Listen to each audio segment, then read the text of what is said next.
Jammji Info point net, informer, éduquer et divertir dans la paix. yow mu bëgg a jot xibaar yu sell te woo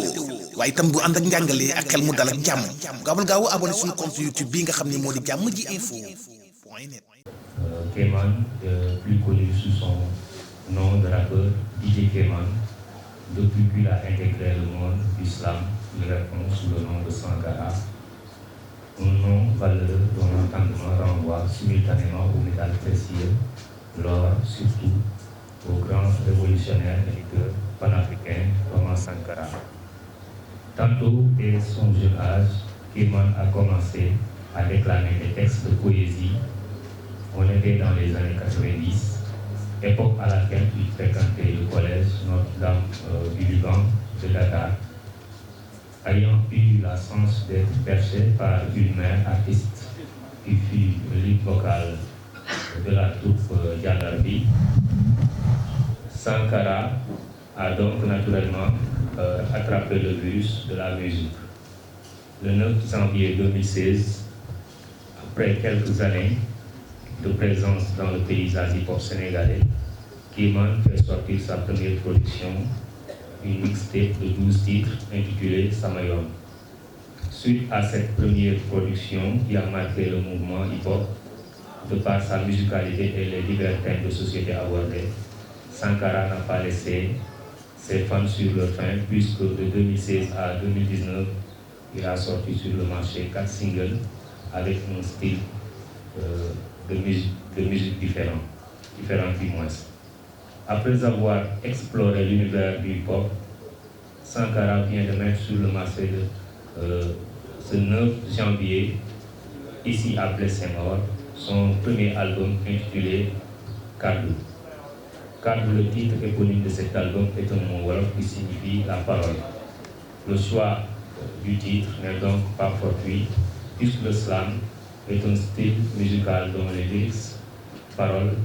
prennent le dessus sur l'instrumental. Donc, de par cet album, Sankara prend la parole pour avoir son mot à dire.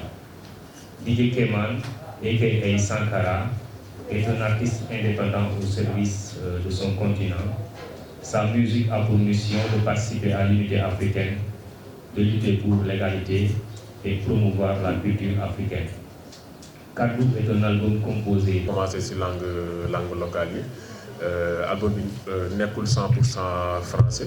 bëri na ay titres yoo xamante ne langue locale la par exemple deuxième titre bi li fi ne tey Jàmbaar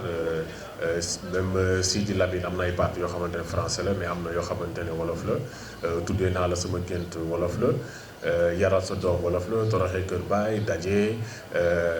voilà yooyu ay track yoo xamante ne wolof la bon xam naa nag bëggoon naa def track séeréer mais jotuñu maa jàngal séeréer daal voilà et par rapport à cela am na benn projet boo xamante ne ñu ngi koy def ak benn maison de production boo xamante ne titres yi nekk ci album bi yëpp dañ koy def sous forme recueil de poèmes bon yi nekk en français dinañ ko traduire mu nekk wolof et yi nekk en wolof aussi dañ koy traduire mu nekk français mais du nekk les 17 dina am yeneen titres yoo xamante ne dama ko si yokk xam naa ça sera minimum trentaine de poèmes yoo xamante ne dinañ ko génne si recueil de poèmes boobu. Concernant aussi activisme bi bon man yaakaar naa ne c'est quelque chose qui est inné en moi yaakaar naa ne c'est quelque chose qui est naturel donc. Voilà, raison pour laquelle même si assistance bi bon je vois beaucoup de frères qui sont activistes hein donc big up à ma même mot boo xamante ne je pense en 2012 on a fait la prison ensemble quand on était au niveau du mouvement Y en a marre xam nga avec d'autres personnes hein donc su ma leen gisee fii nii damay gis ne loolu yëpp dëgg la. Donc activisme bi ñuy def ñun je pense qu'on n'essaie pas de se faire voir wala on n'essaie pas de se faire connaître mais on essaye plutôt de participer quand même à l'avancement on essaye de waxal sénégalais yi par rapport ak li nga xamante ne mu ngi leen di metti tout et tout quoi tu vois donc loolu ñun lañ si jublu si activisme dañuy def juste ñun suñu mission man je me rappelle quand j'étais au Burkina Faso, c'était dans les années 2000 yooyu si bi ñu assassiné le journaliste Norbert Zongo, bon j'étais là-bas, mais je faisais partie des gens qui partaient réclamer. La communauté sénégalaise qui se trouve même au niveau du Burkina ont interpellé mes parents en lui disant mais kii nii ñu ngi coow ci moom kër di mu ngi dëkku jàmbur wax ko mu bàyyi li muy def, mais non, moi en ce moment je connaissais même pas le panafricanisme, mais je me sentais être concerné par quelque chose qui se passait dans ce pays. Récemment j'étais aussi dans ce même pays quand on tuait les 34 miniers de Semafo, ça m'a totalement marqué. Raison pour laquelle j'ai fait sortir, il y a un titre qui s'appelle Minier Miné. J'ai fait sortir ce titre, je l'ai enregistré au Burkina le jour de mon départ. Je l'ai enregistré à 11h et j'ai quitté le Burkina à 14h.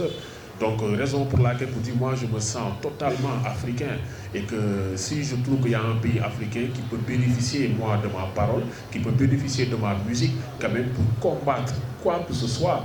actuellement, c'est au niveau du terrorisme, je donne ma musique. Donc, c'est ça dans l'ensemble, quoi.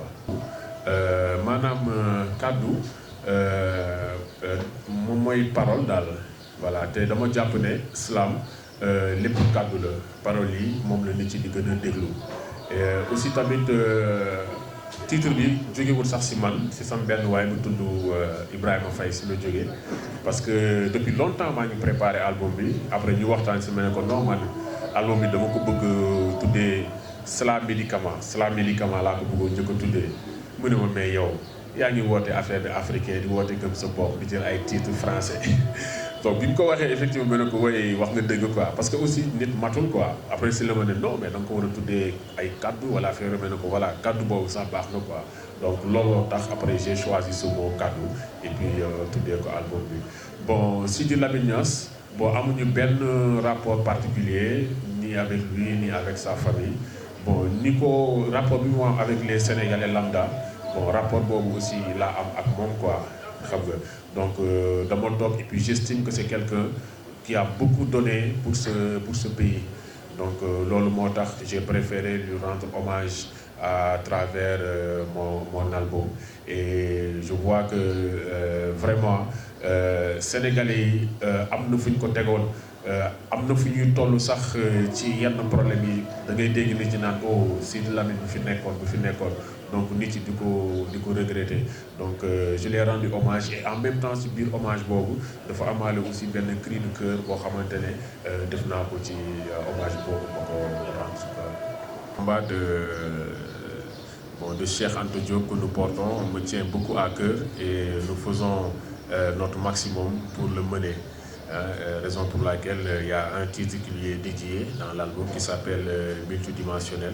et dans plusieurs titres même vous allez entendre le nom de Cheikh Anta Diop.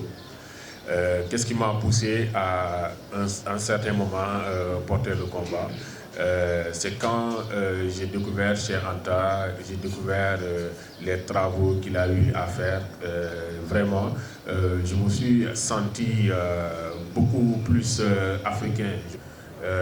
Parce que déjà album bi boo xoolee lépp a cappella la fii ak quelque temps ñu ngi koy estimer fii ak 6 mois album bi dañ koy remixer ça sera ak benn style musical boo xamante ne maa ngi nekk di si travailler donc ça sera un album remixé donc aussi tamit rap bi dafa nekk loo xamante ne yàgg nañ ko def te ñu ngi continuer aussi di ko def. Bon maanaam slam dafa bokk rek ci li nga xamante ne dama koy def quoi looloo tax ma génnee album bi donc pour remplir ay stade bon maa ngi am yaakaar ne bés slam dina ko mën a def parce que tamit boo xoolee fi mu nekk nii le slam mu ngi développé ndànk-ndànk boo xoolee il y a 5 ans wala 6 ans ci ginnaaw amul woon ñu bëri ñu xamoon slam ak ñu koy def mais depuis 3 ans 4 ans bon slameurs yi ñu ngi commencé gën a bëri nit yi ñu ngi def ay festival récemment maa ngi woon Foundiougne chez mon ami Hamza maa ngi koy remercier mu organisé woon benn festival ñu def 3 jours le 17 bi am na festival slam buy am au niveau de Thiès donc nañ si participer yaakaar naa ne bu ñu ko maintenir nii ainsi de suite fii ak quelques années dinañ mën a feesal ay stade dama def choix produire sama bopp pour garder tamit sama indépendance par rapport ak li may wax par rapport ak accessibilité sama produit aussi moo tax li may génne yëpp ay autoproduction la voilà donc comme ni may faral di wax rek DJ Kéman c'est un artiste indépendant donc looloo tax signé wu ma ci benn label. Donc pour dire aussi, je ne suis pas aussi affilié à la SODAV, voilà, parce que je considère que la SODAV c'est une société privée de la famille Ndour et je refuse de faire exploiter ma musique par la famille Ndour, en fait pour qu'ils puissent savoir que la musique sénégalaise ne les appartient pas. Donc la BSDA était là, ça fonctionnait très bien. On y a augmenté les 3 voisins, mais on aurait dû juste, comme les applications, faire une mise à jour du BSDA et avoir notre structure. Mais voilà, ça fait partie des raisons pour lesquelles je ne suis pas affilié à la SODAV. C'est pour ça dans le texte, vous allez voir que ma musique est en droit libre. Donc voilà, c'est utilisable par tout le monde. Et aussi 1 mois après la sortie, ça sera en téléchargement gratuit. Album le mixtape Sama Yoon du moins mu ngi génnoon le 9 janvier 2016 amoon 12 titres mais titres yëpp en fait nekkul woon mixtape bu 100% hip hop amoon na ay son rap amoon na son slam même si rap yi amoon na yeneen style yu ma si développé woon. Bon au début dama doon wax naan non damay def truc de DJ mais c'était juste pour exploiter style musicaux yu bëri et essayer de voir par rapport à cela c'est quel style musical qui est beaucoup plus perçu par la population pour mon message. Et en ce moment, j'ai su que mon son qui s'appelle La Référence a été très bien consommé et très bien accueilli par la population. Et raison pour laquelle, après, j'ai décidé quand même de faire un album slam. Et une autre raison, vous allez dû le remarquer dans le texte présentatif. Donc, depuis vers les années 90, on faisait des déclamations quand on était à l'école, au collège, tout et tout. Donc, ça fait un peu longtemps que je fais un peu de slam et de poésie. Donc, faire sortir cet album, pour moi, c'est aussi apporter une confirmation dans le style musical qui est le slam. Mais il y a d'autres projets en vue, des productions, rap, tout et tout, quoi. Parce que même si il n'y avait pas de slam, c'était des singles rap avec des singles c'était un style reggae.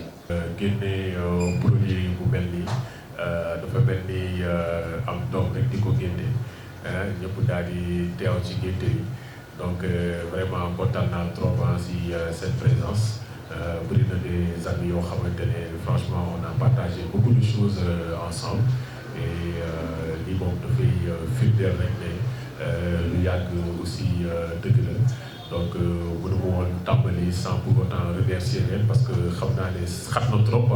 et puis surtout journée ouvrable la ñi bàyyi nañ seen liggéey ñi demandé nañ ay permission tout et tout pour ñëw assister donc franchement maa ngi leen di remercier bu baax a baax si loolu. góoru fen di wéy xàmmetuloo géer ak géwél càmmoñ ak ndeyjoor ñépp soppaliku géwél ku la dàqa tàggaate moo la gën a avancé ku la dàqa toppaate moo la ëpp bi yokkute xam-xam yi wutuñ ko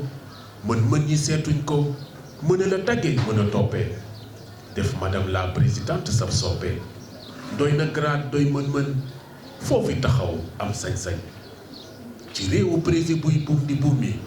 jabar ja di fal di folli rakk ja aaki moo suñu pétrole ji fokkarti mairie géej waay ba Saint-Louis ci ñun fu ñu jëm ak nguur gi sa carte yi sa baat bul ko jox ki lay faat kuy enseignant wala étudiant xam nga li may wax nguur gi jëlatul ku dul ki mu bokkal parti yéen ndawi réew mi xàmme leen bu baax njiit yu bon yi di beew folli leen mooy seen wareef doomi ñi ci nguur gee ngi bitim réew seeni bàyyi di ñu sàcc di leen jox tax ñu beew ba naan Sénégal du dem fàtte démb bi seen bàyyi di jéem alalu réew mi lañuy pasaree di ko puukaree seeni doom jàng ji ko si ñibbi si am liggéey yow doomi baadoo la li yow lañuy